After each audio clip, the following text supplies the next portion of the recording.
আসসালামু আলাইকুম ওয়া রাহমাতুল্লাহি ওয়া বারাকাতুহু। নাহমাদুহু ওয়া নুসাল্লি আলা রাসূলিল্লাহ। আম্মা বা'দ। আলহামদুলিল্লাহ, আল্লাহ তাআলার অশেষ মেহেরবানি, শুকরিয়া যে আল্লাহ তাআলা আমাদেরকে দর্শে অংশগ্রহণ করার তৌফিক দান করেছেন। আসলে একটা বিষয় না বললেই নয়। আমরা অনেক ছাত্ররা আছি যারা নিয়মিত ক্লাস করি না, হঠাৎ করে একদিন আসি, এসে এমন আচরণ করি যে আচরণটা কোনো ছাত্রের পক্ষে করা উচিত না।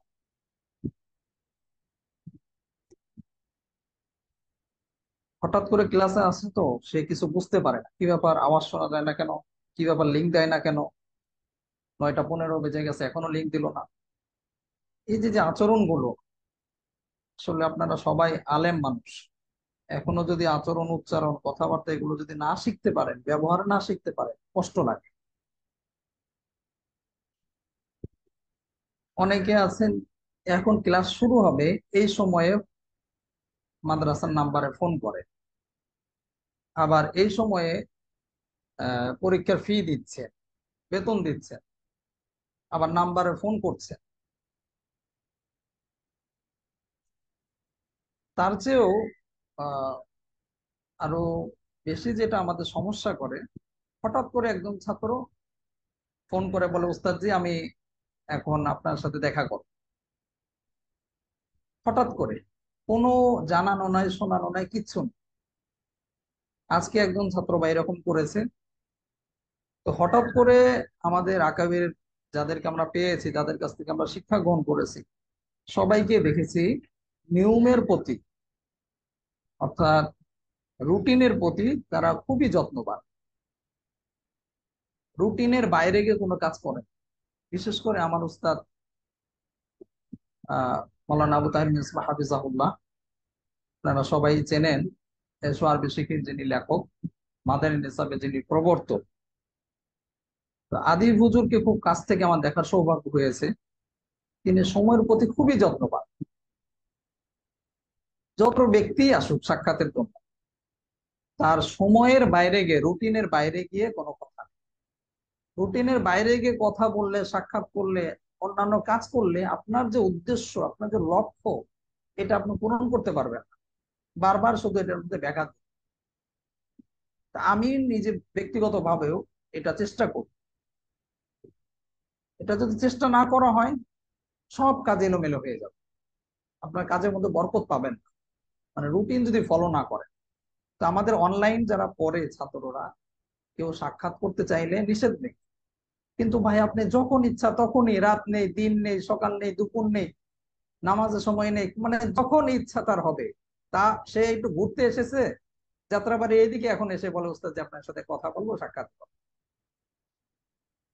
সে নিজের সময়টা দেখলো, কিন্তু একটু ভাবলো না যে এখন কি সময়টা কি সাক্ষাতের সময় কিনা, বা এই সময় উস্তাদ জি ফিরে আছেন কিনা, এগুলো ভাবেন না। আজকে এক ভাই,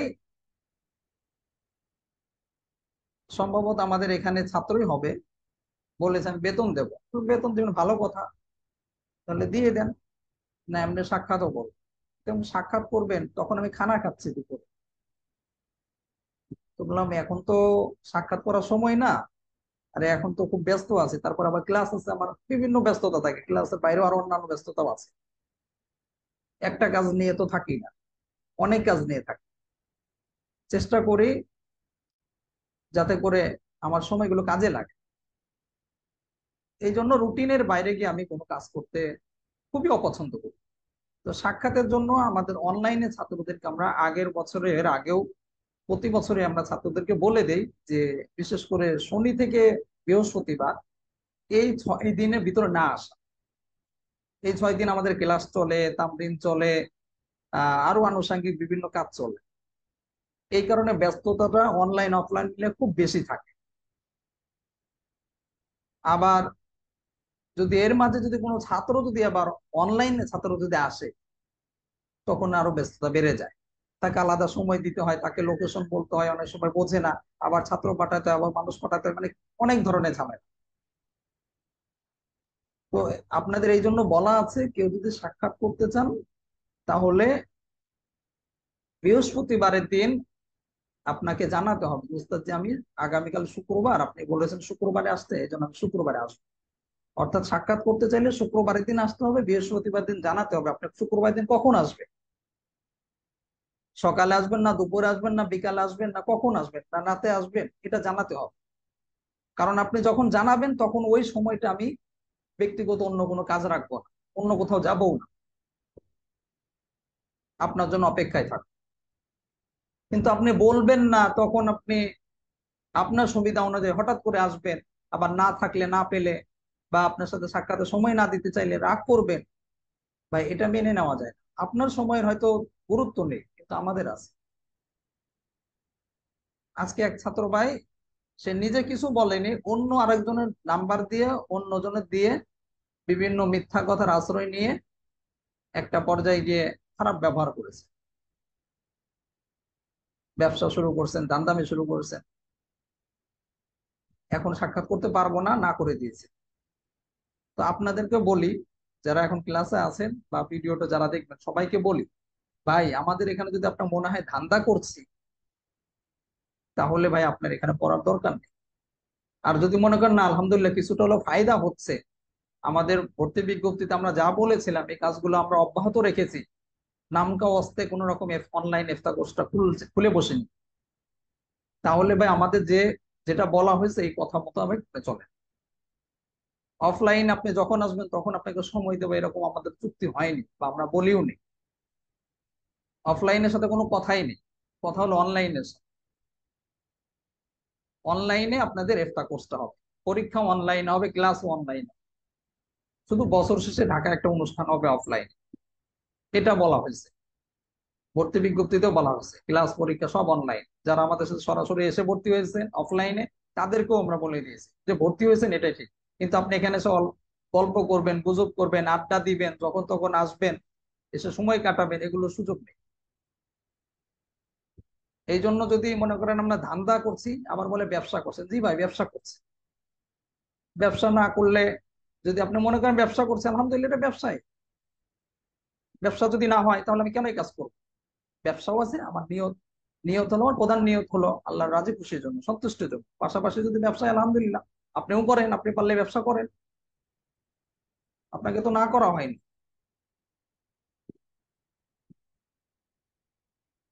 একটা সময় মসজিদ, মাদ্রাসা, ওয়াজ নসিহত এগুলো নিরেট ভাবে দিনই খেদমত ছিল, খলিফার পক্ষ থেকে যে কাজগুলো আঞ্জাম দিতেন তাকে ভাতা দেওয়া।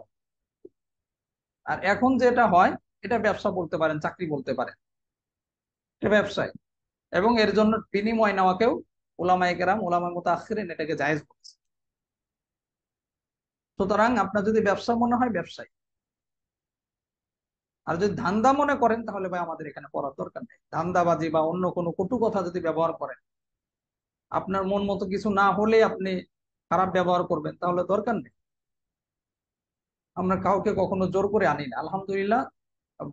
যত বছর যাচ্ছে তত ছাত্র সংখ্যা বাড়ছে, হিতাকাঙ্ক্ষীর সংখ্যা বাড়ছে, মানুষরা, মানুষের মনের মধ্যে আমরা জায়গা করে নিচ্ছি আমাদের খেদমতের বদলতে। অনলাইন, অনলাইনে তো আমাদের কর্মসূচি যতটুকু আমরা রেখেছি এর মধ্যে আরো বেশ কিছু আমরা,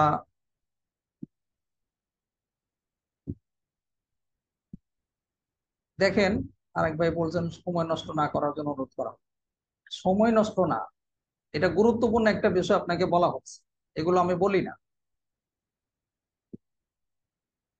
বলা হলো এই ধরনের কাজ আর কেউ করবেন না, যখন তখন এসে সাক্ষাতের জন্য এসে এভাবে সময় নষ্ট করবেন না, বা এভাবে এসে বিরক্ত করবেন না।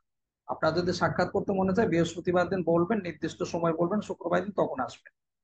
এর বাইরে কেউ না আসলে ভালো হয়, খুশি হবে। আর আসলে আপনাকে আমি সময় দিতে পারবো না।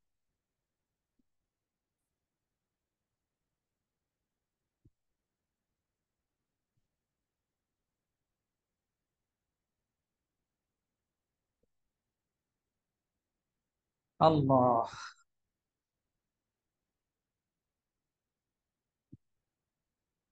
আচ্ছা, গত দর্শে আমরা কাওয়াইদুল ফিক কিতাবের 360 নম্বর কায়দা পর্যন্ত পড়েছিলাম। আজকে আমরা পড়বো 361 নম্বর কায়দা থেকে। আলহামদুলিল্লাহ, আমরা ইতিমধ্যে প্রায় শেষের দিকে চলে এসেছি। আহ মোট কতটা, 66টা কায়দা আছে।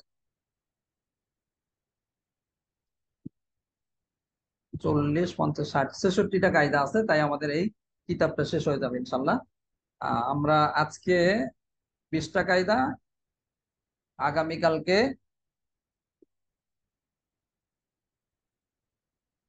আগামীকালকে 25টা, তারপরের দিন আমরা 21টা পড়ে ইনশাল্লাহ আমাদের এই কিতাবটা আমরা শেষ করব।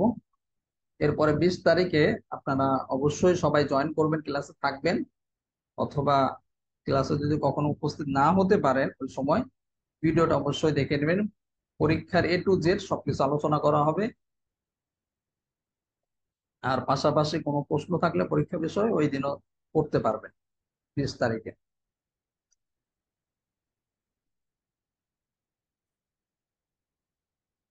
বিসমিল্লাহির রহমানির রহিম। আল মাওয়াঈদু বিসূরাতি তাআলিক তাকুনু লাযিমা। আল মাওয়াঈদু বিসূরাতি তাআলিক তাকুনু লাযিমা। এই কায়দাটা আমরা দেখতে পাচ্ছি মিম জিম রয়েছে। মিম জিম দ্বারা কি বোঝানো হয়? মাজাল্লা নামক কিতাবকে বোঝানো হয়েছে, এই জন্য এখানে কি মিম জিম উল্লেখ করা হয়েছে। আগে অর্থটা খেয়াল করেন। আল মাওয়াঈদু বিসূরাতি তাআলিক তাকুনু লাযিমা, যে সমস্ত ওয়াদাগুলো শর্তযুক্ত হয়, যে সমস্ত ওয়াদাগুলো শর্তযুক্ত হয় তা পালন করা আবশ্যক হয়ে যায়। বুঝেছেন অর্থটা? যে সমস্ত ওয়াদাগুলো শর্তযুক্ত হয় সেগুলো পালন করা আবশ্যক হয়ে যায়। যদি আপনারা খেয়াল করেন, হাসিয়াতে দেখবেন লম্বা চড়া আলোচনা আছে যে এখানে প্রথমেই ওয়াদাকে দুইটা ভাগে বিভক্ত করা হয়েছে। একটা হলো শর্তহীন ওয়াদা বা সাধারণ ওয়াদা। একটা কি শর্তহীন ওয়াদা, আর একটা হলো সাধারণ ওয়াদা। একটা মেসাল দেওয়া হয়েছে যে, যেমন মনে করেন কোন একজন ব্যক্তি বলল যে আমি তোমাকে 1000 টাকা দেব। আমি তোমাকে কি 1000 টাকা দেবো বা 5000 টাকা দেবো, মানে এটা একটা সংখ্যা বলা হয়েছে। তো এই যে যে মানে সে প্রতিশ্রুতিটা দিল, ওয়াদাটা করলো, এটার হুকুম কি? তো এটার ক্ষেত্রে ফুকায়ে কেরাম, ওলামায়ে কেরাম যেটা বলেছেন যে দিনদারির দিক থেকে এই ওয়াদাটা পালন করা হলো আবশ্যক। দিনদারির দিক থেকে কি এটা পালন করা আবশ্যক। এখন যদি কেউ এই ওয়াদাটা সে পূরণ না করে, যে আমি তোমাকে 1000 টাকা দেবো, পূরণ করলো না, তাহলে সে আল্লাহ তাআলার কাছে এই জন্য দায়ী থাকবে। কিন্তু এর জন্য বা এই বিষয়ে তাকে কিন্তু বিচারকের আহ বিচারকের বা প্রশাসকের কাছে তার জবাবদিহিতা করতে হবে না। বুঝেছেন বিষয়টা? এটা হলো শর্তহীন ওয়াদা বা সাধারণ ওয়াদা। আর একটা ওয়াদার কথা বলা হয়েছে, যে ওয়াদা মধ্যে শর্ত থাকে। যে ওয়াদার মধ্যে কি থাকে? শর্ত থাকে, অর্থাৎ শর্ত যুক্ত কোনো ওয়াদা থাকে। আর আগেরটা হলো শর্ত মুক্ত ওয়াদা। শর্তযুক্ত ওয়াদার ক্ষেত্রে মেসাল দেওয়া হয়েছে। আহ, কেউ বলল যে তোমার এই বস্তুটি বা এই জিনিসটি অমুক ব্যক্তির কাছে বিক্রি করে দাও। তারপরে যদি ওই ব্যক্তি যার কাছে বিক্রি করবে সে যদি তোমাকে যথাযথ মূল্য পরিশোধ না করে, তাহলে আমি দায়িত্ব নিলাম তোমার ওই মূল্য পরিশোধ করে দেব। বুঝেছেন অর্থটা? কথাটা বুঝেছেন? যে তোমার যে জিনিসটা আছে এই জিনিসটা তুমি অমুক ব্যক্তির কাছে বিক্রি করে দাও, তারপর যদি সে এই জিনিসের মূল্য পরিশোধ না করে, এই ক্ষেত্রে আমি তোমার মূল্য পরিশোধ করে দেব। এটা হলো আর একটা ওয়াদা, এটা কি শর্তযুক্ত ওয়াদা। তো এই শর্তযুক্ত ওয়াদার ক্ষেত্রে দিনদারির দিক থেকে দিনদারির দিক থেকে এটা পালন করা আগের মতোই আবশ্যক বা জরুরি। তো আবশ্যক হলে এর আগে আমরা দেখেছি যে জন্য কি করতে হবে, সে যদি পালন না করে আল্লাহ তাআলার কাছে জবাবদিহিতা করতে হবে। আর এই ওয়াদার ক্ষেত্রে, শর্তযুক্ত ওয়াদার ক্ষেত্রে আল্লাহর কাছে তো জবাবদিহি করতেই হবে, পাশাপাশি দুনিয়ার মধ্যে যে সমস্ত শাসক রয়েছে, প্রশাসক রয়েছে, বিচারক কাজী রয়েছে, তাদের কাছেও কি বিচারের সম্মুখীন হতে হবে। বুঝেছেন সবাই? তাহলে আমরা কি জানলাম? আল মাওয়াঈদু বিসূরাতি তাআলিক তাকুনু লাযিমা, যে সমস্ত ওয়াদাগুলো শর্তযুক্ত হয় তা পালন করা আবশ্যক হয়ে যায়। এখানে এই কায়দার মধ্যে শুধু একটা ওয়াদার কথা বলা আছে যেগুলো শর্তযুক্ত হয়, কিন্তু আমরা জানলাম আলোচনার মধ্যে যে শর্তযুক্ত হয়, আবার কিছু ওয়াদা কি শর্ত মুক্ত হয়। উভয় ধরনেরই ওয়াদা রয়েছে, আর উভয় ধরনের ওয়াদার মধ্যে হুকুমও ভিন্ন ভিন্ন, যদিও কিছুটা কাছাকাছি কিন্তু একটু কি আছে, ভিন্নতা আছে। তারপরে কায়দাটা দেখেন, 362 নাম্বার কায়দা। আল মাওজুদু ফি হালাতি তাওয়াক্কুফি কাল মাওজুদি ফি আসলি। আল মাওজুদু ফি হালাতি তাওয়াক্কুফ কাল মাওজুদি ফি আসলি। মওকুফ অবস্থায় মওকুফ অবস্থায় বিদ্যমান জিনিস তার আসল অবস্থায় বিদ্যমান থাকার ন্যায়। বুঝেছেন? মওকুফ অবস্থায়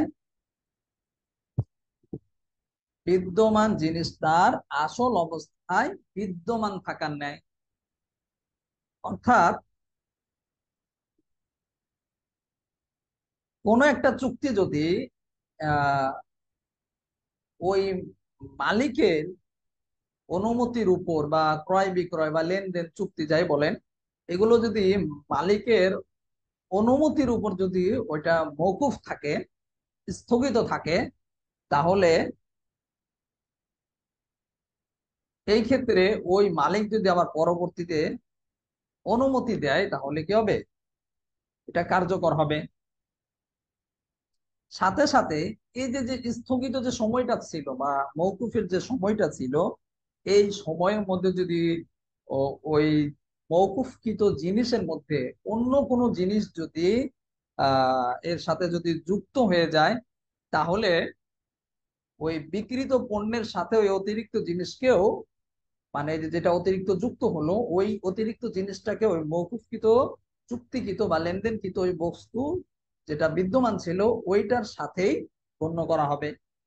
বুঝেছেন সবাই? এখন একটা মেসাল দেখেন, সহজ একটা মেসাল দেওয়া হয়েছে যে কোন একজন ব্যক্তি যদি আরেকজন ব্যক্তির মালিকানাধীন তার পক্ষ অবলম্বন করে, যদি তার কোন একটা, মনে করেন এখানে গরুর কথা বলছে, কোন একটা গরু বা কোন একটা পশু বা অন্য কোনো জিনিসও হতে পারে, এখন সে ওইটা বিক্রি করে দিল, যেটা আমরা এর আগে আহ ফজলি ব্যক্তির, না ফজলি ব্যক্তি নামে যে আলাদা আলাদা আলোচনা গেছে বেশ কয়েকটা কায়দার মধ্যে, ওইখানে আমরা এগুলো দেখেছি, বেশ কিছু মেসালও পেয়েছি যে এরকম অনেকেই করে থাকে। তো এই যে যে বিক্রি করে দিল, তো এই বিক্রিটা মূলত, যেহেতু সে তৃতীয় পক্ষ, আহ ফজলি, এই জন্য তার এই বিক্রিটা মূলত মওকুফ থাকবে, স্থগিত থাকবে। কি জন্য স্থগিত থাকবে? ওই যে ওই পশুর মালিক, ওই মালিকের অনুমতির জন্য। যখন সে অনুমতি দিবে তখন কার্যকর হয়ে যাবে। এখন কথা হলো, এই কায়দার মধ্যে যেটা বলা হয়েছে আল মাওজুদু ফি হালাতি তাওয়াক্কুফি কাল মাওজুদি ফি আসলি। এই যে যে মওকুফ বা স্থগিত থাকলো, যেহেতু সে অনুমতি ছাড়া বিক্রি করতে গেছে, এখন অনুমতি যদি দেয় তাহলে কার্যকর হবে। এই অবস্থায় যদি ওই জিনিসটার সাথে অন্য কোনো জিনিস যদি যুক্ত হয় বিদ্যমান থাকা অবস্থায়, তাহলে কি ওইটার মধ্যে ওই জিনিসের সাথে গণ্য হয়ে যাবে, মনে করা হবে যে ওইটাও কি ওই বিদ্যমান জিনিসের সাথেই যুক্ত ছিল। তো আমরা যে এখানে যে মেসালটা দিচ্ছিলাম একটা গরু দিয়ে, যে মেসালটা বলা হয়েছে হাসিয়াতে, তো এই গরুটাই মকুফ থাকা অবস্থায়, স্থগিত থাকা অবস্থায়, তখন যদি তার একটা বাছুর হয়ে যায়, মানে একটা বাচ্চা জন্ম দেয়, তাহলে এই ক্ষেত্রেও কি ওই গরুর যে প্রকৃত মালিক আছে ওই মালিকের অনুমতির অনুমতি যখন দিয়ে দেবে, তখন এটার যে মানে ক্রেতা ছিল, যে কিনছিল, সে ওই গরুটারই শুধু মালিক হবে না, সাথে সাথে ওই গরুর যে বাছুর রয়েছে, বাচ্চা রয়েছে, ওইটারও সে কি হয়ে যাবে, মালিক হয়ে যাবে। কারণ কি? কারণ এই যে আমরা কায়দার মধ্যেও বললাম যে যখন মওকুফ থাকে, ওই মওকুফ থাকা অবস্থায়, বিদ্যমান থাকা অবস্থায় ওই জিনিসের সাথে, মূল জিনিসের সাথে যে সমস্ত অংশ যুক্ত হবে, ওইটাকেও তারই বিদ্যমান থাকা মূল বস্তু হিসেবে ধরে নেওয়া হবে, যেমনটা গরুর ক্ষেত্রে আমরা দেখতে পাচ্ছি। তারপরে কায়দাটা দেখেন, 363 নম্বর কায়দা, আল মাওকুফু আলাইহিল আকদু ইদা আজাযাহু নাফাযা ওয়ালা রুজু আলা। অর্থটা খেয়াল করেন, যার অনুমতির উপর চুক্তি বা লেনদেন মওকুফ থাকে, সে অনুমতি দিলে তা কার্যকর হবে।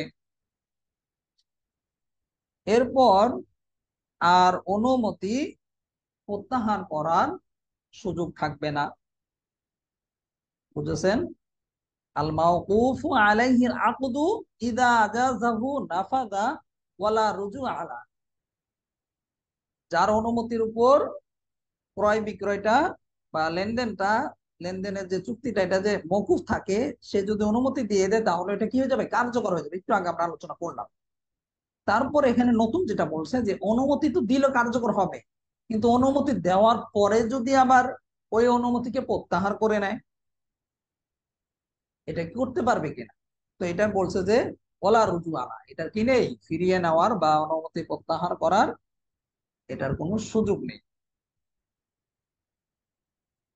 যেমন এখানে একটা মিসাল দেওয়া হয়েছে যে কোনো অপ্রাপ্ত বয়স্ক বা নাবালিকা কোনো মেয়েকে যদি তার পিতা ছাড়া, মেয়েকে তার পিতা ছাড়া অন্য কোনো ব্যক্তি, মানে অভিভাবক ছাড়া যদি অন্য কোনো ব্যক্তি যদি তাকে বিবাহ দিয়ে দেয়, তাহলে এই ক্ষেত্রে কি ওই মেয়ে আহ যতদিন না প্রাপ্তবয়স্ক হবে অথবা বালেগ হবে, ততদিন পর্যন্ত ওই বিবাহটা স্থগিত থাকবে, মওকুফ থাকবে।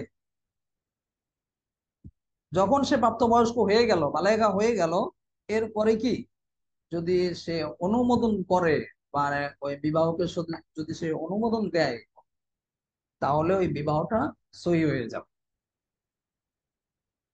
এখন কথা হলো, অনুমোদন দিল, অনুমোদন দেওয়ার পরে আবার যদি প্রত্যাখ্যান করতে চায়, তাহলে এটা কি থাকবে না, সুযোগ থাকবে না, যেটা আমরা এই কায়দার মধ্যে স্পষ্ট ভাবে বলা হয়েছে, মাকুফু আলাইহিল আকদু ইদা আজাযাহু নাফাযা ওয়ালা রুজুআ লা। যার যার অনুমতির উপর চুক্তি বা লেনদেন বা ক্রয় বিক্রয় মওকুফ থাকে, সে অনুমতি দিলে তা কার্যকর হয়ে যায়। এরপরে যদি সে আবার ওই অনুমতি প্রত্যাহার করতে চায়, তাহলে এটা কি থাকবে না, সুযোগ থাকবে না। তারপরের কায়দাটা দেখেন, আল মুওয়াক্কিলু ইযা কাইয়াদা আলা ওয়াকিলিহি ফা ইন কানা মুফিদান উতুবিরা মুতলাকান ওয়া ইল্লা লা। এই কায়দাটি আমরা দেখতে পাচ্ছি সিন্নুন রয়েছে, অর্থাৎ আনাস বান নাসার কিতাব থেকে নেওয়া হয়েছে। অর্থটা খেয়াল করেন,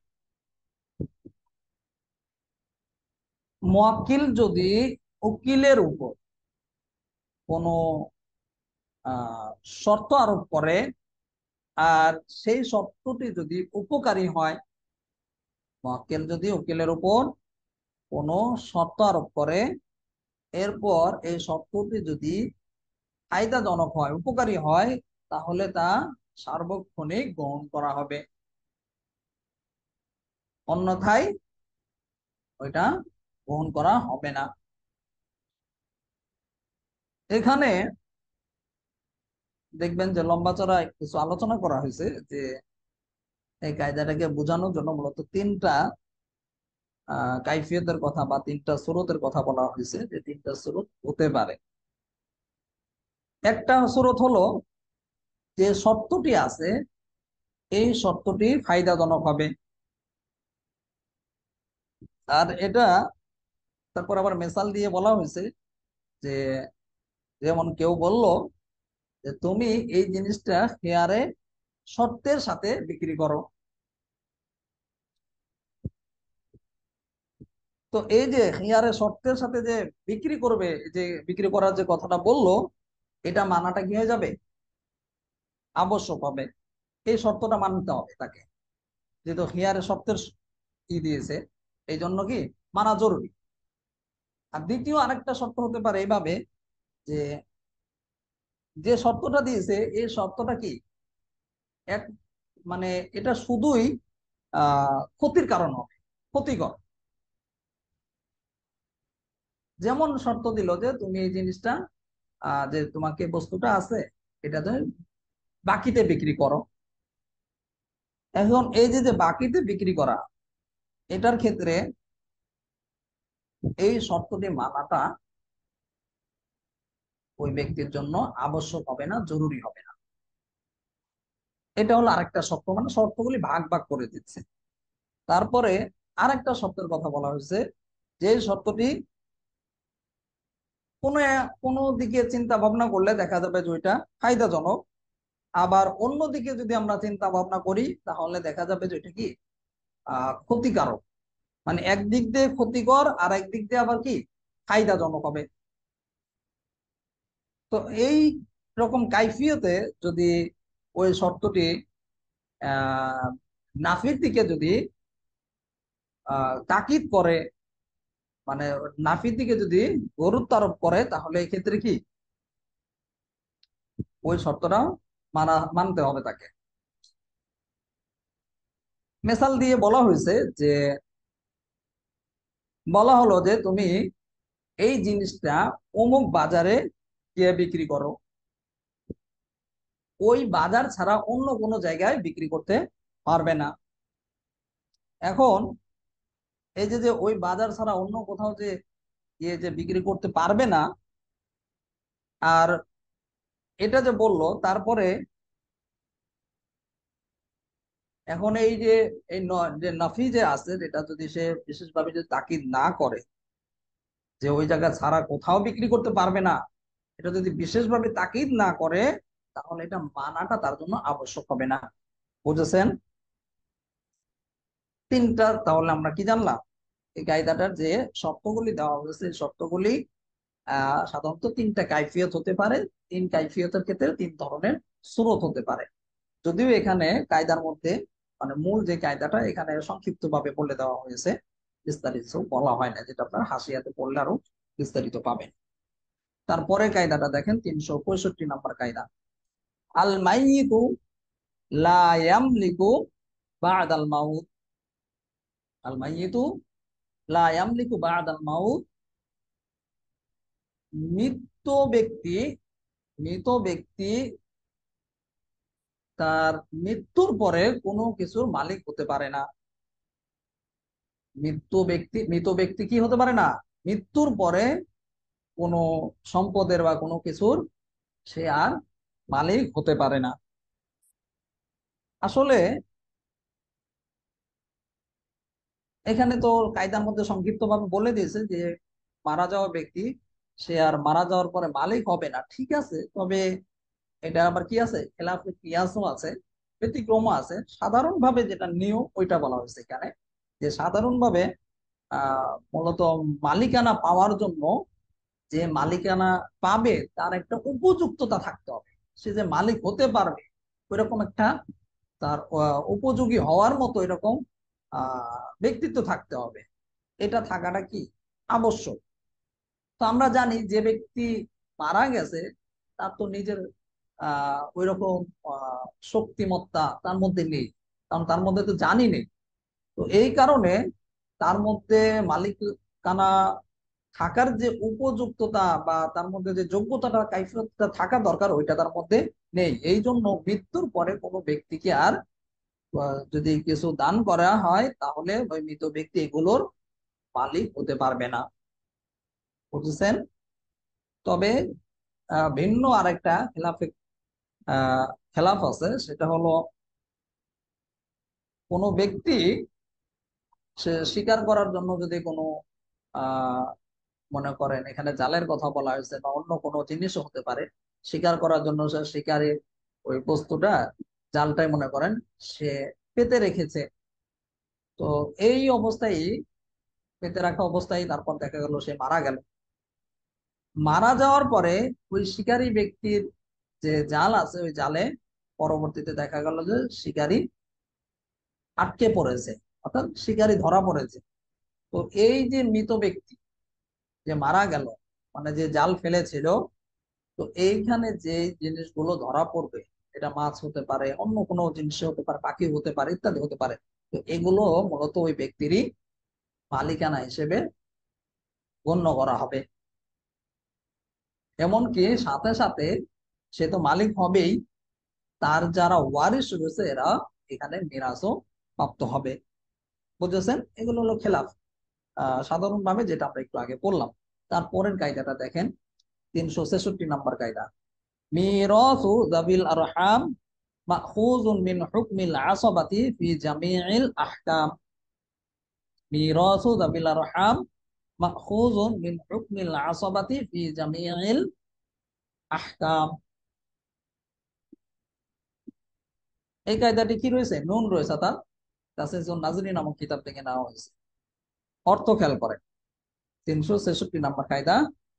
সকল আহকামের ক্ষেত্রেই নিকট আত্মীয়র বিধান বা হুকুম আসাবা থেকে গ্রহণ করা হয়েছে। সকল আহকামের ক্ষেত্রেই নিকট আত্মীয়র মিরাসের বিধান, এগুলো কি গ্রহণ করা হয়েছে। আসলে এটা নতুন করে পড়ানোর কিছু নেই, আপনারা এই বিষয়ে আহ সাহেব কাউসার আলম সাহেবের কাছে বছরের শুরুর দিকে আপনারা পড়েছেন দীর্ঘদিন। আসাবা কাকে বলে, তারপরে মিরাজ কিভাবে বিভিন্ন স্বজনদের মধ্যে বন্টন হবে, ফারাইজের উপর আলাদা ক্লাসই হয়েছে আপনাদের। এগুলো মোটামুটি খুব ভালোভাবে আপনারা আত্মস্থ করেছেন যতটুকু জানি। খুব গুরুত্ব সহকারে পড়িয়েছেন আপনাদেরকে। তো এখানে নতুন করে কিছু বলার নেই। মূল কথা হলো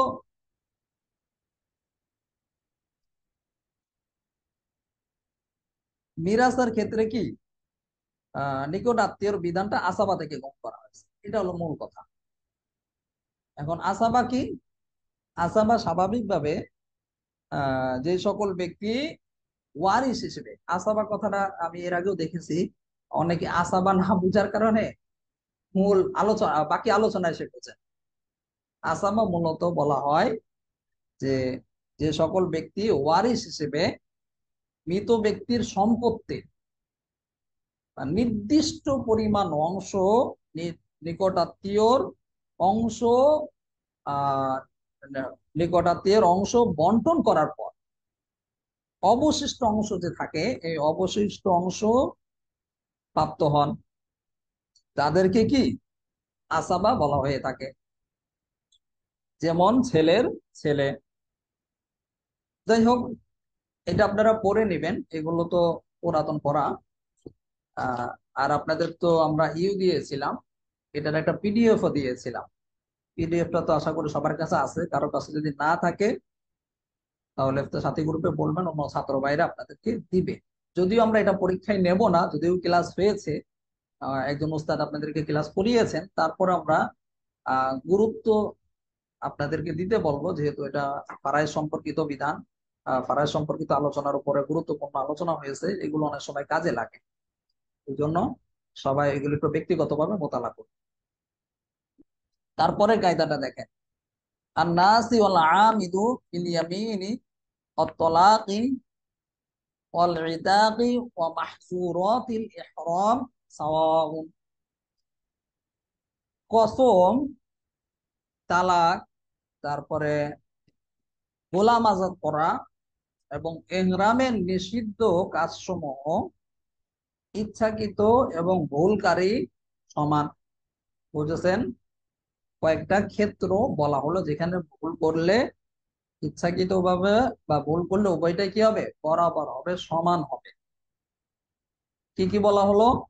কসমের কথা, তালাকের কথা, গোলাম আজাদের কথা, ইহরামের নিষিদ্ধ কাজ সময়ের কথা। তো এই বিশেষ করে এই কয়েকটা বিষয়, এই কয়েকটা বিষয়ের মধ্যে যদি কেউ ইচ্ছাকৃত ভাবে অথবা ভুলেও যদি কাজগুলো করে ফেলে, তাহলে এই ক্ষেত্রে কি কোনো রকম ডিফারেন্স করা হবে না, কোনো রকম পার্থক্য করা হবে না। প্রথমেই দেখেন কসমের কথা বলা হয়েছে। তো কসমের ক্ষেত্রে যদি কোনো ব্যক্তি কসম যে করেছে, সে যদি ওই কাজটা, যে বিষয়ে কসম করলো, ওই কাজটা যদি সে না করার কসম করে থাকে, তারপরে দেখা গেল সে ইচ্ছাকৃত ভাবে করলো অথবা ভুলে করলো, যেটাই করুক না কেন সর্ব অবস্থায় তাকে কসম ভঙ্গকারী হিসেবে বিবেচনা করা হবে। এটা ইচ্ছাই হোক অনিচ্ছাই হোক, এর মধ্যে কোনো রকম পার্থক্য করা হবে না।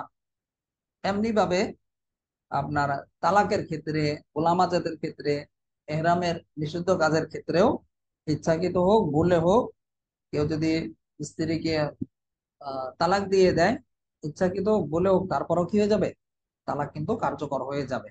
এখানে বলা যাবে না যে আমি ইচ্ছা করে দিয়েছি, আমি ইচ্ছা করে দেইনি, আমি ভুলে দিয়েছি।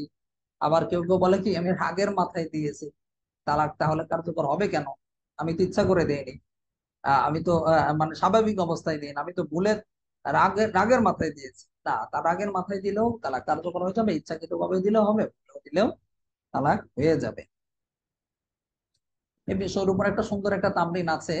আপনারা মাদ্রাসার যে অ্যাপস আছে, অ্যাপসটা আপনাদের একটু ডাউনলোড করতে কষ্ট হচ্ছে। ইনশাল্লাহ আজকের মধ্যেই আমাদের অ্যাপসটা বলা হয়েছে, আজকের মধ্যে করে দিতে চেয়েছে। আমাদের যে মাদ্রাসার যে ওয়েবসাইট আছে manhalbidi.com, ওইখানে গেলে আপনারা অ্যাপসটা ডাউনলোড করতে পারবেন।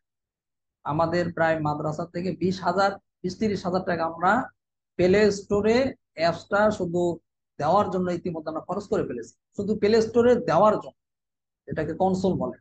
কিন্তু দুর্ভাগ্যজনক, 2-3 বার আমরা চেষ্টা করেছি, 2-3 বার 10,000 12,000 এরকম করে বারবার খরচ করেছি, প্রতিবারই প্লে স্টোর থেকে ওটা রিজেক্ট করে দিয়েছে। কিছুদিন থাকে, কয়দিন পরে আবার রিজেক্ট করে দেয়। কি ভুল কেউই বলতে পারে না, কি সমস্যা না। কেউ কেউ বলছেন যে নতুন কনসোলের ক্ষেত্রে এরকম সমস্যা হচ্ছে। এই জন্য আপনারা প্লে স্টোরে আপাতত পাবেন না। ইতিমধ্যে যেহেতু 20-30 হাজার টাকা আমরা খরচ করে ফেলেছি, শুধু অ্যাপস না কিন্তু, মানে ওই প্লে স্টোরে কনসোলটা ইসের জন্য, কনসোলের জন্য মানে আপলোড করার জন্য এতগুলো টাকা খরচ হয়ে গেছে। কিন্তু তারপরও আমরা নিরাশ হয়ে গেছি, আর কতবার করা যায়। এই জন্য এখন আমরা প্লে স্টোর দেবই না, না দিয়ে একবার ওয়েবসাইটে রাখবো, কারণ ওয়েবসাইটটা আমাদের নিজস্ব। এখানে আর কেউ উস্তাদি করতে পারবে না, চাইলে এটা রিমুভ করে দিতে পারবে না, ডিলিট করে দিতে পারবে না। এই জন্য ওয়েবসাইটের মধ্যে আপনারা ইনশাল্লাহ আজকের মধ্যে করে দেওয়ার কথা, মোটামুটি কাজ হয়ে গেছে। যারা আমাদের ডেভেলপার আছে কাজ করছে, প্লে স্টোরটা আপনার অ্যাপসটা মাদ্রাসার ওয়েবসাইট থেকে আবার ডাউনলোড করতে পারবেন। এক ভাই বলেছেন আপডেটের কথা, আসলে কাজ তো অনেক আছে, তো খরচও তো অনেক, প্রচুর টাকা পয়সা খরচ। অনেকে আমরা সাদা চোখে দেখা যায় না যে কি খরচ, এত কিছু যে মাদ্রাসার পক্ষ থেকে করা হচ্ছে আপনাদের সুবিধার জন্য, উম্মতের সুবিধার জন্য, স্বাভাবিক দৃষ্টিতে নজরে পড়ে না, অনেক খরচ আছে। যাই হোক, আপনারা বড় একজন ভাই আবেদন করছেন আপডেট করার জন্য, ইনশাল্লাহ আপডেট আরো করা হবে, আরো বেশ কিছু জিনিস যুক্ত করা হবে ধীরে ধীরে।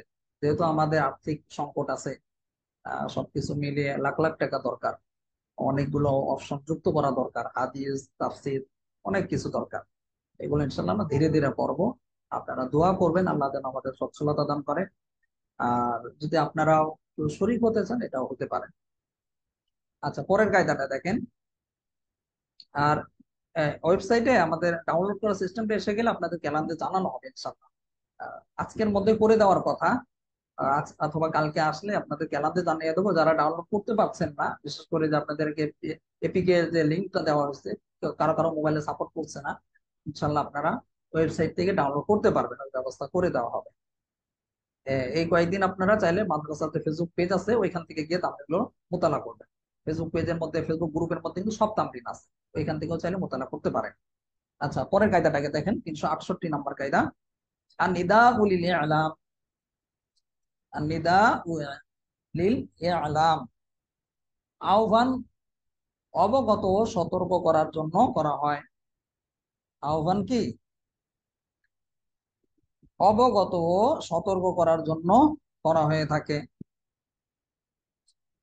এখানে একটা তো স্বাভাবিক কথা যে কাউকে যদি এভাবে ডাকা হয়, তাহলে এটা কি হয়ে থাকে? সতর্ক করার জন্য বা অবগত করার জন্যই করা হয়, যেটা আমরাও করে থাকি স্বাভাবিকভাবে, মানুষদেরকে আহ্বান করলে এই জন্যই করে থাকি। তো এখান থেকে মূল যে বিষয়টা আমাদের শিক্ষণীয় সেটা হলো, এর মধ্যে বলা হয়েছে যদি কেউ মানে আহ্বানের দ্বারা বা ডাকার দ্বারা এর দ্বারা যদি কোনো কিছু করে বসে, তাহলে এটার হুকুম কি হবে না? সাব্যস্ত হবে না, কার্যকর হবে না। মিসাল হিসেবে বলা হয়েছে যে কোনো ব্যক্তি যদি তার স্ত্রীকে লক্ষ্য করে যদি বলে হে কাফের, স্ত্রীকে বললো কি হে কাফের বললো, মুশরিক বললো, এই ধরনের কোনো শব্দ বললো, যদি এই ধরনের শব্দ বলে, তো এর কারণে কি হবে না? তার স্ত্রীর সাথে তাদের সম্পর্ক বিচ্ছেদ হবে না।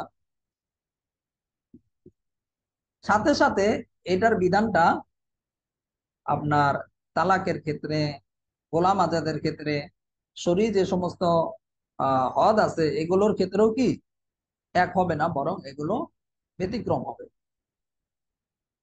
যেমন হাসিয়ার মধ্যে বলা হয়েছে যে কোনো ব্যক্তি কি করলো, একজন মানুষকে সে চোর বলে সম্বোধন করলো। তো চোর বলে সম্বোধন করার কারণে এখানে কিন্তু তাকে অবশ্যই শাস্তিপ্রাপ্ত হতে হবে। এগুলো হলো কি ভিন্ন রকম।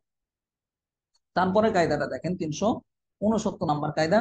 আর নাসাবু বা'দা সুবুতিহি লা ইয়াহতামিলুন নাকদ, লা ইয়াহতামিলুন নাকদ, বংশ পরিচয় প্রমাণিত হওয়ার পর তা আর বাতিল করণের সুযোগ থাকবে না। বুঝেছেন? একবার যদি বংশ প্রমাণিত হয়ে যায়, তাহলে আর এটা কি বাতিল করার সুযোগ নেই। এখানে লম্বা চড়া একটা মেসাল দেওয়া হয়েছে হাসিয়াতে, বা গোলামবাদী দিয়ে মেসাল দিয়েছে। তো লম্বা চড়া মেসাল দরকার নেই, সহজ কথা। আহ একবার মনে করেন আহ, আপনার একাধিক বিবাহ করেছেন, তো একটা বাচ্চা হয়েছে, হওয়ার পরে এখন এটা কি স্বাভাবিকভাবে কিন্তু আপনার যে বাচ্চা, এটা যদি একবার প্রমাণিত হয়ে যায়, তাহলে আপনার বাচ্চা হিসেবে এটা গণ্য হবে। অথবা আপনার ঘরে সন্তান হয়েছে, সন্তানটা যখন একবার আপনার ঘরে জন্ম হওয়ার পরে যখন আপনার বংশটার পরিচয় প্রমাণিত হয়ে গেল, এটা আর বাতিল করার কোনো সুযোগ নেই। এখন তো আরো সহজ হয়ে গেছে। অনেক সময় বাচ্চা চুরি হয় হসপিটালের মধ্যে, এরকম হয়ে থাকে। তো ওই ক্ষেত্রে অনেক সময় বাচ্চা চুরি হওয়া নিয়ে বা উল্টা পাল্টা করে দেয়, নার্সরা পর্যন্ত করে দেয় এরকম। আমি নিজে শুনেছি, নার্সরা টাকার লোভে এরকম করে দেয়, সুন্দর একটা বাচ্চা আরেকজনে দিয়ে দেয়, খারাপটা আরেকজনে দিয়ে দেয়, এরকমও করে। এই জন্য আপনারা যারা নতুন বিবাহ করেছেন, সিজার টিজার করাতে গেলে হাসপাতালে খুব সাবধান, খুব সজাগ থাকতে হবে, অথবা কিন্তু বাচ্চা উল্টা পাল্টা হয়ে যায় অনেক সময়, একজনের আরেকজনে দিয়ে দেয়, আরেকজনের আরেকজন, আপনি চিনবেন না, বুঝবেন না। যাই হোক, এখানে যে বিষয়টা বলা হয়েছে যে বংশ পরিচয় যখন প্রমাণিত হয়ে যাবে, এখন তো যেটা বলছিলাম যে ডিএনএর মাধ্যমে, এটা কিন্তু খুব সহজ, যতই চুরি করুক যাই করুক, এখন ডিএনএ তো পরীক্ষা করার পরে যখন বংশ সাব্যস্ত হয়ে গেল, তখন আর কি নেই, এটা বাতিল করার কোনো সুযোগ থাকবে না, কোনো রকম আহ এই ধরনের কোনো সম্ভাবনা থাকবে না। তারপরে কায়দাটা দেখেন, 370 নম্বর কায়দা। নাসখুল কিতাবি বিন সুন্নাতিল মাশহুরাতিল্লাতী তালাক্কাহাল উলামাউ বিল কবুলি জায়েজ। এমন 370 নম্বর কায়দা, এমন মাশহুর সুন্নাহ, এখানে দেখেন বিসুন্নাহ বলা হয়েছে, বিসুন্নাতিল মাশহুরা। আপনারা জানেন, আমরা এই বিষয়ের উপর ইনশাআল্লাহ পরবর্তীতে একটা করব, মহাজারাও করব। এর আগে আমরা মুহাজারা করেছি সুন্নত বনাম জায়েজ। সামনে আমরা আহ এই বিষয়গুলো বাইরেও আর একটা হলো আহলে হাদিস, এটা করা হয়েছে কিনা আমার মতো মনে নেই। আহলে হাদিস এবং আহলে সুন্নত এই বিষয়ের উপর আমরা আলাদা একটা মুহাজারা করতে পারি। হাদিস মানবো না সুন্নাহ মানবো, সুন্নাহ এবং হাদিসের মধ্যে পার্থক্য, তো ওই সময় মনে হয় কিছু আলোচনা করা হয়েছে এর আগে। তো আমরা এখানেও আমরা দেখতে পাচ্ছি সব থেকে সুন্নাহর কথা বলা হয়েছে। তো সুন্নাহ দ্বারা সুন্নত আর হাদিসের মধ্যে কিছুটা আপনারা জানেন পার্থক্য আছে। তো ওই হিসেবে আপনাদের বোঝার জন্য বলছি, এখানে যেটা বলা হয়েছে নাসকুল কিতাবি বিসুন্নাতিল মাশহুরাতিল লাতী তালাকাহাল উলামা বিল কবুলি জায়েজ, এমন মাশহুর সুন্নাহ বা হাদিস দ্বারা কিতাবুল্লাহকে মানসুখ করা জায়েজ আছে, রহিত করা জায়েজ আছে, যা আলেমগণ গ্রহণ করে নিয়েছেন। অর্থাৎ যদিও কিতাবুল্লাহর মধ্যে এসেছে, কিন্তু এটা কি হতে পারে সুন্নাহর মাধ্যমে মাশহুর, সুন্নাহর দ্বারা ওটা মাশহুর হতে হবে, মাশহুরের সুন্নাহর দ্বারাও কিতাবুল্লাহর কেউ কোনো অংশ রহিত করা যেতে পারে। যেটা আমরা এর আগে 142 নম্বর কায়দার মধ্যে বিস্তারিত আলোচনা করে এসেছি। পিছনের কায়দা নতুন করে পড়ার কিছু নেই, এটা পুরাতন কায়দাই। তারপরে কায়দাটা দেখেন, আন্নাসু আকওয়া মিনাল উরফ। নস সামাজিক প্রচলন থেকে বা উর্ফ থেকে অধিক শক্তিশালী। নস কি হয়ে থাকে, সামাজিক যে সমস্ত প্রচলন আছে এই সমস্ত থেকে বেশি শক্তিশালী। এটাও নতুন কায়দা না, পুরাতন কায়দা। এর আগে আমরা দেখেছি অনেকগুলো কায়দার মধ্যে গিয়েছে সামাজিক প্রচলন, যদিও এটাও একটা ইসলামের দৃষ্টিতে শক্তিশালী একটা দলিল বলতে পারি বা শক্তিশালী একটা বিষয়, কিন্তু নসের বিরুদ্ধে গিয়ে শক্তিশালী হতে পারবে না।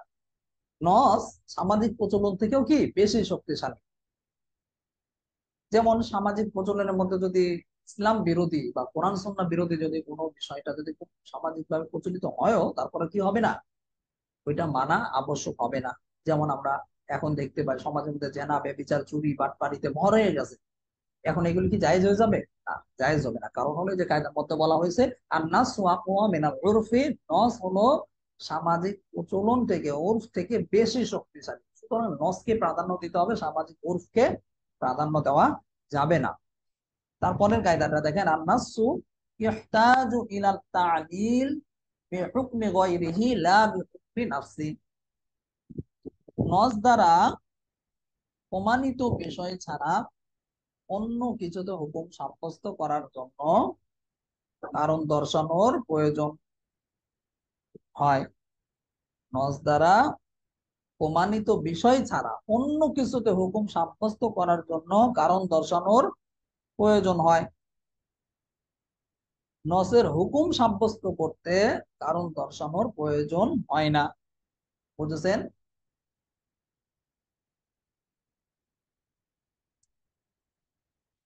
এখানে মূলত যে বিষয়টা আমাদের বিশেষভাবে বলা হচ্ছে, যেটা আমরা এর আগে আপনাদেরকে বলেছিলাম, সহিহ মুসলিমের 3958 নম্বর হাদিস, মনে আছে কিনা? পিছনে আমাদের এই আলোচনা গিয়েছে। সহিহ মুসলিমের 3958 নম্বর হাদিসের মধ্যে আমরা এর আগে আলোচনা করেছিলাম যে এখানে বিশেষ করে কয়টা 6টা জিনিসের কথা বলা হয়েছে: স্বর্ণ, রূপা, গম, সব, খেজুর, তারপর লবণ, যেগুলো ক্ষেত্রে কম বেশি করে লেনদেন করা যাবে না। যেগুলো তো এগুলো একবার স্পষ্ট ভাবে, যেটা সহিহ মুসলিমের মধ্যে আর অন্যান্য হাদিসের কিতাবের মধ্যেও আছে, স্পষ্ট ভাবে বলা হয়েছে কম বেশি করে যদি লেনদেন করা হয় এটা সুদ হয়ে যাবে, হারাম হয়ে যাবে। তো এই ক্ষেত্রে বিশেষভাবে কোনো কি দরকার নেই, কারণ দর্শানোর প্রয়োজন নেই।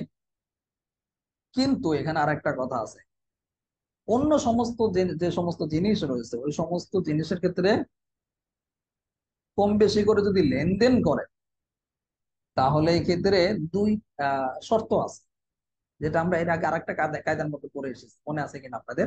ওইখানে আমরা আলোচনা করেছিলাম যে দুইটা জিনিস থাকতে হবে, কদরও মিলতে হবে, জিনিসও মিলতে হবে। যদি কদর এবং জিনিস পাওয়া যায় তখনই ওইটা হারামের অন্তর্ভুক্ত হবে, নতুবা হারামের অন্তর্ভুক্ত হবে না। তারপরে কায়দাটা দেখেন, 373 নম্বর কায়দা, আর নিয়ামাতু বিকদরিন নাকমাতি ওয়ান নাকমাতু বিকদরিন নিয়ামা। পরিশ্রম অনুযায়ী পারিশ্রমিক পাবে বা বিনিময় পাবে, এবং বিনিময় অনুযায়ী পরিশ্রম করবে। পরিশ্রম অনুযায়ী বিনিময় বা পারিশ্রমিক পাবে, এবং পারিশ্রমিক অনুযায়ী বা বিনিময় অনুযায়ী পরিশ্রম হবে বা তাকে করতে হবে। অর্থাৎ এই কায়দাটার মধ্যে মূলত বলা হচ্ছে সাধারণভাবে কোনো একজন আহ কর্মচারী হোক বা কোনো শ্রমিক হোক, সে যদি কোনো রকম চুক্তি ছাড়াই, চুক্তি ব্যতীতই কি করলো, কাজ করে ফেলে, তাহলে সে কতটুকু পরিমাণে পারিশ্রমিক পাবে? সে পারিশ্রমিক পাবে কতটুকু? যতটুকু সে এই যে পরিশ্রম করেছে, যতটুকু পরিশ্রম করেছে ওই পরিমাণই সে পারিশ্রমিক পাবে। কারণ প্রতিটা সমাজের মধ্যে একটা পারিশ্রমিকের কি আছে, ক্যাটাগরি আছে, যতটুকু করলে এতটুকু পাবে। ঠিক এটাই সে পাবে। আহ, তবে এখানে আরেকটা কথা বলা হয়েছে, যদি উভয়ের মধ্যে মধ্যে যদি উভয়ের সন্তুষ্টিতে যদি কম বেশি করা হয়ে থাকে, তাহলে এটা কি নেই, কোনো সমস্যা নেই, এটা ভিন্ন দিক হিসাবে আলোচনা করা হবে, ভিন্ন দিক হিসেবে ভাবা হবে। মূল কথা হলো পরিশ্রম অনুযায়ী কি হতে হবে, পারিশ্রমিক পাবে, আর পারিশ্রমিক অনুযায়ী আবার পরিশ্রমও করতে হবে। যদি না করে তাহলে কিন্তু তার টাকাটা হালাল হবে না, যেটা আমরা আজকাল সরকারি বিভিন্ন প্রতিষ্ঠানের মধ্যে দেখতে পাই। তাদেরকে যে পরিশ্রম করার কথা, যে কাজ করার কথা, কাজ না করে বসে থাকে, পারিশ্রমিক কিন্তু ঠিকই নিচ্ছে। তারপরে কায়দাটা দেখেন, 374 নম্বর কায়দা। আর নাকমাতু আর নাফাকাতু আর নাফাকাতু সিলাতুন ফালা ইস্তাহকুমুল উজুবু ফিহা ইল্লা বিল কদা। খরচ বহন করা মূলত দান। খরচ বহন করা কি মূলত একটা দান। তাই অতীত সময়ের উপর খরচ বহন ওয়াজিব ওয়াজিব হওয়ার হুকুম দেওয়া হবে না। তবে কাজীর ফয়সালার কারণে হলে ভিন্ন কথা। বুঝেছেন? কাজীর ফয়সালার কারণে যদি হয় তাহলে ভিন্ন কথা। মূলত হলো আহ একটু আলাদা আলাদা করে বোঝেন, তাহলে বুঝতে সুবিধা হবে। যে খরচ বহন করাটা মূলত কি দান, মানে যে ভরণ পোষণ যে দেওয়াটা আছে, এটা কি মূলত হলো একটা দান। তো এই দানটাই বা এই বহনটাই, এটা অতীতের সময়ের পর, অতীতে অতিবাহিত মানে অতীত হয়ে গেছে, ওইটা সময় অতিবাহিত হওয়ার পর এই খরচ বহন করা বা ভরণ পোষণ দেওয়াটা ওয়াজিব হওয়ার হুকুম দেওয়া হবে না। ওয়াজিব হওয়ার যদিও হুকুম দেওয়া হবে না, কিন্তু বিচারক যদি বা কাজী যদি রায় দিয়ে দেয়, তাহলে কি করা হবে, হুকুম দেওয়া হবে।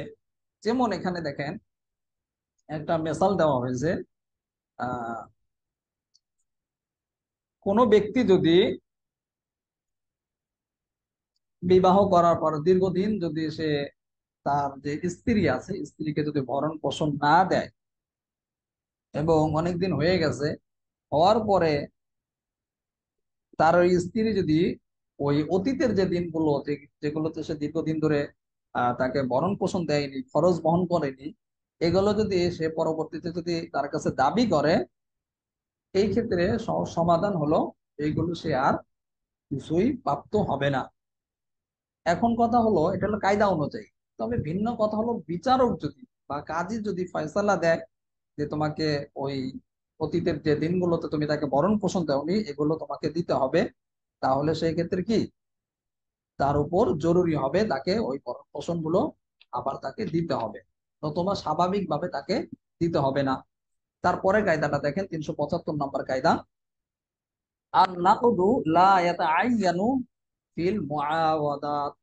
আর নাকদু লা ইয়াতাআইয়ানু ফিল মুআওয়াদাত। এই কায়দাটি আমরা দেখতে পাচ্ছি সিন্নুন রেজাতুল আল আসবান নাজার কিতাব থেকে নেওয়া হয়েছে। অর্থটা খেয়াল করেন। মুদ্রা, এখানে মুদ্রা মানে, মুদ্রা অনেক কিছু হতে পারে, যেটা আমাদের যুগে কি আমরা টাকা পয়সা দেখি। আহ, টাকা বা পয়সা হয়। আগের যুগে ছিল কি দিরহাম ছিল, দিনার ছিল। দিরহাম হলো রূপার তৈরি, আর দিনার হলো স্বর্ণের তৈরি হয়ে থাকে, এরকম পার্থক্য ছিল। আর আমাদের যুগে আমরা দেখি একটা কাগজ আর একটা হয়তো কয়েন। এটা মনে হয় কি দিয়ে বানায়, স্টিল নাকি, যাই হোক এই টাইপের একটা কিছু হবে, আমার জানা নেই সঠিক। লোহা তো না, লোহা হলে তো জং ধরে যেত। কয়েন আমরা দেখি আর টাকা দেখি। তো এই যে মুদ্রা, এই মুদ্রা বিনিময় যোগ্য। আর নাকদু লা ইয়াতাআয়্যানু ফিল মুআওয়াদাত, মুদ্রা বিনিময় যোগ্য চুক্তিতে অর্থ নির্দিষ্ট হয় না। অর্থাৎ এই যে যেগুলো বিনিময় যোগ্য মুদ্রা, এগুলোতে এই চুক্তিতে এই অর্থটা কি হবে না, চুক্তিতে বিনিময়যোগ্য চুক্তিতে নির্দিষ্ট যদি করাও হয় তারপরে নির্দিষ্ট হবে না। যেমন কেউ যদি টাকা পয়সার দিকে ইশারা করে বলে যে এসব টাকা পয়সার বিনিময়ে আমি ক্রয় করলাম, কিনে নিলাম, তারপরে এই যে যে যে টাকা পয়সা বিনিময়ে সে কিনে নিল, যে এই টাকা পয়সাগুলোর দিকে সে ইশারা করে বললো যে এগুলোর বিনিময়ে আমি কিনে নিলাম, তো এই যে চুক্তিটা আছে এই চুক্তির ক্ষেত্রে তাকে ওই টাকাগুলোই, ওই পয়সাগুলোই নির্দিষ্ট করে তাকে দেওয়া জরুরি হবে না। সে যদি চায় এই টাকাগুলোর বিপরীতে গিয়ে বা এই টাকাগুলোর পরিবর্তে অন্য কোনো টাকাও যদি চায়, সেটাও কি পারবে, দিতে পারবে। কারণ কেন? কারণ হলো এই যে আমরা কায়দার মধ্যে পড়লাম, আর নাকদু লা ইয়াতাআয়্যানু ফিল মুআওয়াদাত, মুদ্রা বিনিময়যোগ্য চুক্তিতে অর্থ নির্দিষ্ট হয় না, কারণ উভয়েরই কি মূল্যমান এক। তারপরে কায়দাটা দেখেন, 376 নম্বর কায়দা, নাকলু সিকাতিল আখবার হুজ্জাতুন শারঈয়াতুন ফি বুজুবিল আমাল, নির্ভরযোগ্য লোকের অতীতে সংবাদ প্রদান সেই অনুযায়ী আমল আবশ্যক হওয়ার ক্ষেত্রে শরীয়তের দলিল তুল্য। নির্ভরযোগ্য কায়দাটা আগে অর্থটা বোঝেন, বিষয়বস্তুটা একদম সহজ, যদিও এখানে আপনার আসিয়ার মধ্যে লম্বা চৌড়া আলোচনা করতেছি, এত কঠিন না, সহজ কথা। নির্ভরযোগ্য লোকের অতীতের সংবাদ, নাকদুল সিকাতিল সিকা মানে কি নির্ভরযোগ্য, যেটা আমরা হাদিসের পরিভাষার মধ্যে অনেক দেখি যে সিকা রাবি, বা ইসুল হাদিসের মধ্যে দেখবেন যে অনেক জায়গায় সিকা শব্দটা ব্যবহার করা হয়েছে। তো নির্ভরযোগ্য লোকের অতীতের খবর প্রদান সেই অনুযায়ী আমল আবশ্যক হওয়ার ক্ষেত্রে শরীয়তের দলিল সমতুল্য। অর্থাৎ অতীতের বিষয়ে যদি ফকিগণ বা নির্ভরযোগ্য ফকি অথবা সাংবাদিক গণ যারা নির্ভরযোগ্য, তারা যদি ওই বিষয়ে কিছু জানেন এবং তারা যদি এগুলো উপস্থাপন করেন, তাহলে এটা কি আহ সেই অনুযায়ী আমলটা আবশ্যক হবে। আর এটা ওই ক্ষেত্রে কি বলা হবে, শরীয়তের দলিলের সমতুল্য মনে করা হবে, যেহেতু এখানে আর কোনো কিছু পাওয়া যাচ্ছে না। যদি এরকম না পাওয়া যায় তখন ওইটাকে শরীয়তের দলিলের মতো সমমর্যাদা দেওয়া হবে। তবে নির্ভরযোগ্য হতে হবে। ফকিগণের কি, যেটা আমরা হাদিসের ক্ষেত্রে বড়ি বড়ি দেখি, হাদিসের ক্ষেত্রে আহ যে একটা হাদিস রাসূল সাল্লাল্লাহু আলাইহি ওয়াসাল্লাম বলছেন, তারপরে কি বলছেন, সাহাবায়ে কেরাম বলেন শুনছেন, তারপর সাহাবায়ে কেরাম বলছেন, তার কাছ থেকে আবার তাবেঈন, তারপর তাবেঈন, এই ব্যাপার চলতে চলতে এসেছে। এই যে যে মাঝে যে আহ বিভিন্ন আমাদের অতীতের যে সমস্ত মুহাদ্দিসিনে কেরাম হাদিসগুলো বর্ণনা করেছেন, করতে করতে আমাদের পর্যন্ত এসেছে, তো তাদের এই সংবাদকে নির্ভরযোগ্য রাবির মাধ্যমে সংবাদ হওয়ার কারণেই মূলত আমরা এটা কি কি করে থাকি, অতীতে হলেও এই সংবাদকে আমরা আবশ্যক মনে করে থাকি, তার উপর আমল করে থাকি বিভিন্ন হাদিসের উপর। আবার যেই রাবির ক্ষেত্রে সমস্যা আছে, সন্দেহ হয়, সেই হাদিসের ক্ষেত্রে দেখা যায় মুহাদ্দিসিনে কেরাম সতর্কতামূলক যায়িফ বলেছেন, জাল বলেছেন, অতি দুর্বল বলেছেন। এটা কি রাবির দিকে বিবেচনা করেই করা হয়েছে। আচ্ছা, পরের কায়দাটা দেখেন। পরের কায়দাটা লম্বা একটা কায়দা। এই কায়দার মধ্যে আর নাকিরাতু ইদা উঈদাত মারিফাতান কানাতিস সানিয়াতু আইনাল উলা ওয়া ইদা উঈদাত নাকিরাতান কানাতিস সানিয়াতু গায়রাল উলা, ওয়াল মারিফাতু ইদা উঈদাত মারিফাতান কানাতিস সানিয়াতু আইনাল উলা ওয়া ইদা উঈদাত নাকিরাতান কানাতিস সানিয়াতু গায়রাল উলা। লম্বা কথা না, মানে মারেফা নাকেরা, মারেফা নাকেরার আলোচনা, এগুলো আপনারা নতুন করে পড়ার কিছু নেই। নাহবে মেরে হেদায়তুন নাহতেও অনেক পড়েছেন, মারেফা নাকেরার কথা নিয়ে আলোচনা করা হয়েছে। তারপরে কায়দাটা দেখেন, আর নাকিরাতু ফি মাওদিন নাফই তাউম্মু ওয়া ফিল ইসবাতি তাখুসসু লাকিন্নাহা মুতলাকা। অর্থ খেয়াল করেন, নাকেরা নাফির স্থানে ব্যাপকতার অর্থে ব্যবহৃত হয়। নাকেরা নাফির স্থানে ব্যাপকতার অর্থে ব্যবহৃত হয়, আর ইসবাতের স্থানে খাসের অর্থে ব্যবহৃত হয়, কিন্তু মুতলাক থাকে। বুঝেছেন? কিন্তু কি থাকে? মুতলাক থাকে। আবার একটু অর্থটা খেয়াল করেন, আর নাকিরাতু ফি মাওদিন নাফি তাউম্মু ওয়া ফিল ইসবাতি তাখুসসু লাকিন্নাহা মুতলাকা। নাকেরা নাফির স্থানে ব্যাপকতার অর্থে ব্যবহৃত হয়, আর ইসবাতের স্থানে খাসের অর্থে ব্যবহৃত হয়, কিন্তু মুতলাক থাকে। লাকিন্নাহা মুতলাক, কিন্তু কি থাকে? মুতলাক থাকে। এখানে সহজভাবে আমরা কায়দাটাকে দুইটা ভাগে বিভক্ত করি, তাহলে বুঝতে খুব সহজ হবে। প্রথমে হলো, নাকেরা নফির স্থানে ব্যাপকতার অর্থে ব্যবহৃত হয়। এটার একটা মেসাল, যেমন হাসিয়াতে বলা হয়েছিল রজুলা ফিদ্দার। শুধু হাসিয়াতে না, আমরা বিভিন্ন আহ জামাতের মধ্যে আমরা ছোটকালে কি এগুলো পড়েছি, বিভিন্ন জায়গায় আছে, সর্বশিকের মধ্যে আছে, আর অনেক জায়গায় আছে, পড়েছি লা রজুলা ফিদ্দার। তো এখানে নাকেরা যখন ইসবাতের স্থানে হবে, তখন তা কি হবে? কোনো প্রকার আহ মানে বিশেষণ ছাড়াই কি হয়ে যাবে? খাস হয়ে যাবে, খাস হয়ে যাবে। যেমন এটা তো গেল আপনার নাকেরা নফির স্থানে যখন ব্যাপকতার অর্থ হয়, লা রজুলা ফিদ্দার, এ রজুলাটা কি নফির স্থানে হয়েছে, আবার ব্যাপকতাও বোঝাচ্ছে। লা রজুলা ফিদ্দার, কি নেই? কোনো লোকজন নেই, ব্যাপক ভাবে বোঝাচ্ছে যে লোকজন 10 জন, 5 জন, একজন, অনেক কিছু হতে পারে। আর যখন ইসবাতের জায়গায় হবে, তখন তা কোন রকম আপনার বিশেষণ ছাড়াই এটা খাস হয়ে যাবে, যেটা কায়দার মধ্যেও বলা হয়েছে যে ইসবাতের স্থানে হলে খাসের অর্থে ব্যবহৃত হবে, কিন্তু মুতলাক থাকবে। যেমন এখানে একটা মিসাল দেওয়া হয়েছে, ওয়াইন তাসবাহু বাকারা, কোরআনের একটি আয়াত, খুবই প্রসিদ্ধ একটি আয়াত। তো এখানে দেখেন, এই যে যে বাকারা শব্দটা আছে, বনী ইসরাইল এটা নিয়ে ঝামেলা করেছিল, অধিক প্রশ্ন করেছিল।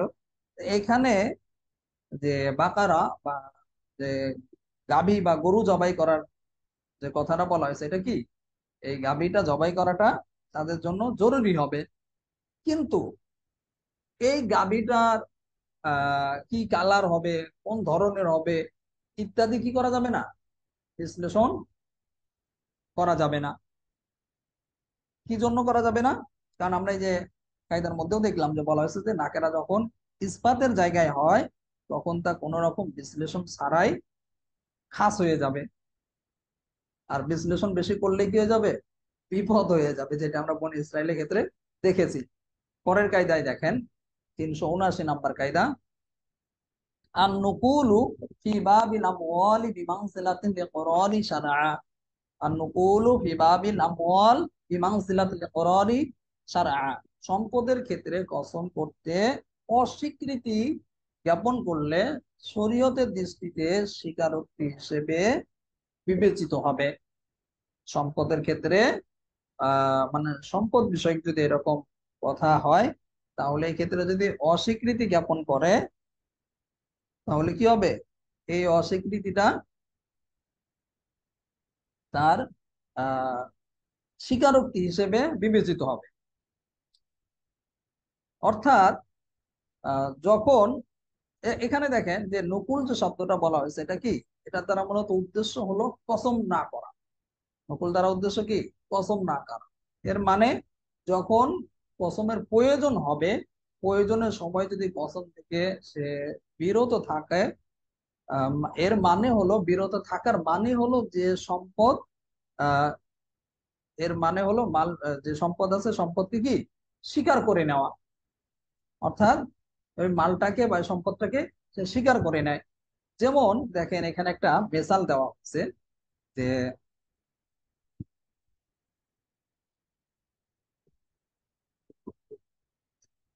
কোন একজন ব্যক্তি যদি সে যদি কি করলো, চুরি করে, চুরি করার পরে যদি কসম করতে বলা হয় যে তুই কসম করে বল চুরি করিস নি। এখন যদি কসম না করে, কসম করতে বলা হইলো, ধরা পড়েছে, এখন সে বলে না আমি চুরি করিনি। তারপর কসম করতে যখন বলা হলো তখন সে কি করলো, এই যে কায়দার মধ্যে বলা অনুযায়ী সে অস্বীকৃতি জ্ঞাপন করলো, অস্বীকৃতি জ্ঞাপন করলো। তাহলে এর মানে কি? এর মানে হলো ধরে নেওয়া হবে যে সে অবশ্যই চুরি করেছে, এই জন্য সে কি কসম করছে না। তবে এই ক্ষেত্রে ওলামা একরাম যেটা বলেছেন, আহ যে চুরিকৃত যে জিনিসটা আছে বা বস্তুটা আছে, এটা তার জন্য ফিরিয়ে দেওয়া জরুরি হবে, কিন্তু এই কারণে তার যে কিসাস স্বরূপ যে হাত কাটার যে বিধানটা আছে এটা কি কার্যকর করা যাবে না। তবে সে কসম থেকে বিরত থাকার কারণে, এই অস্বীকৃতির কারণে তাকে স্বীকারোক্তি, শরীয়তের দৃষ্টিতে স্বীকারোক্তি হিসেবে বা স্বীকারোক্তি দিয়েছে বলে গণ্য করা হবে, যেটা আমরা কায়দার মধ্যেও দেখলাম। পরের কায়দাটা দেখেন, 380 নম্বর কায়দা। আর নিয়ত ইন্নামা তু'মালু ফিল মালফুজ, নিয়ত উচ্চারিত শব্দ অনুযায়ী নিয়ত কার্যকর হবে। নিয়তটা কি? আর নিয়ত ইন্নামা তু'মালু ফিল মালফুজ, উচ্চারিত শব্দ অনুযায়ী নিয়ত কার্যকর হবে। নিয়তের বিষয়ে আমরা অনেকগুলো আলোচনা করেছি, সুন্দর একটা তামরিনও আছে, আপনারা চাইলে দেখে নিতে পারেন। সম্ভবত আগের গত বছরের ছাত্ররা করেছে, আমার সঠিক মনে নেই কোন বছর ছাত্ররা করেছে। নিয়ত মুখে উচ্চারণ করে নিয়ত মুখে উচ্চারণ করা যাবে কিনা এই বিষয় মোটামুটি এই টাইপের হবে, চাইলে দেখে নিতে পারেন। খুব সুন্দরভাবে আলোচনা করা হয়েছে এবং বিশ্লেষণ করে, যেহেতু নিয়ত না আমাদের দেশের মধ্যে অনেক ঝামেলা আছে। তো এখানে দেখেন যেটা বলা হয়েছে যে উচ্চারিত শব্দ অনুযায়ী নিয়ত কার্যকর হবে। উচ্চারিত কি শব্দ অনুযায়ী নিয়ত কার্যকর হবে। মেসাল হিসেবে দেখেন বলা হয়েছে যে কোনো ব্যক্তি যদি কসম করে, কি কসম করলো, যে আল্লাহর কসম আমি অমুক ব্যক্তির সাথে কথাবার্তা বলবো না, কেউ কসম করলো এটা, সে কসমটার যে শব্দগুলি ব্যবহার করেছে, আল্লাহর কসম আমি অমুক ব্যক্তির সাথে, রাশেদের সাথে বা মাজেদের সাথে বা যাই হোক, অমুক ব্যক্তির সাথে আমি কথাবার্তা বলবো না। তো এর পরে দেখা গেল কি, সে বলল যে আসলে আমার তো মূলত এখানে মনে মনে ইচ্ছা ছিল, আমি মূলত আহ, বসা অবস্থায় বা দাঁড়ানো অবস্থায় একটা নির্দিষ্ট একটা কাইফিয়ত বললো, এই অবস্থায় আমি তার সাথে কথা বলবো না, এরকম একটা আমি নিয়ত করেছিলাম। তো এই যে যে নিয়তটা বললো সে, মনের এরাদাকে বললো বা সে মুখে প্রকাশ করলো পরে, এই নিয়তটা কি হবে না, গ্রহণ করা হবে না, এটা বাতিল হিসেবে বিবেচিত হবে।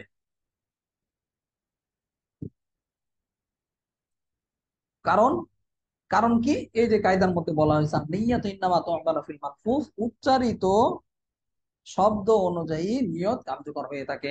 সে যেটা উচ্চারণ করেছে এটাই কার্যকর হবে, আর ওই অনুযায়ী তার নিয়তকে বাস্তবায়ন করা হবে। তার যে পরবর্তী সে যেটা অস্বীকার করলো, মুখে যেটা বলছে, এটা ধর্তব্য হবে না, কারণ এটা কি যাচাই করা সম্ভব না, যেটা আমরা ভিন্ন আরো কায়দার মধ্যে পড়ে এসেছি। যাই হোক, আজকে আমরা আলহামদুলিল্লাহ 380 নম্বর কায়দা পর্যন্ত পড়লাম। আগামীকালকে আমরা 381 নম্বর কায়দা থেকে 80, 90, 100, কালকে ইনশাল্লাহ আমরা 5টা কায়দা একটু বেশি পড়বো। সবাই একটু তাড়াতাড়ি ক্লাসে আসার চেষ্টা করবেন। ঠিক 15 থেকে আমরা শুরু করবো ইনশাল্লাহ। আজকে এই পর্যন্ত থাকলো। সুবহানাল্লাহি ওয়া বিহামদিহি, সুবহানাল্লাহি ওয়া বিহামদিহি, আশহাদু আল্লা ইলাহা ইল্লা আনতা, আস্তাগফিরুকা ওয়া আতুবু ইলাইক। আসসালামু আলাইকুম ওয়া রাহমাতুল্লাহি ওয়া বারাকাতুহু।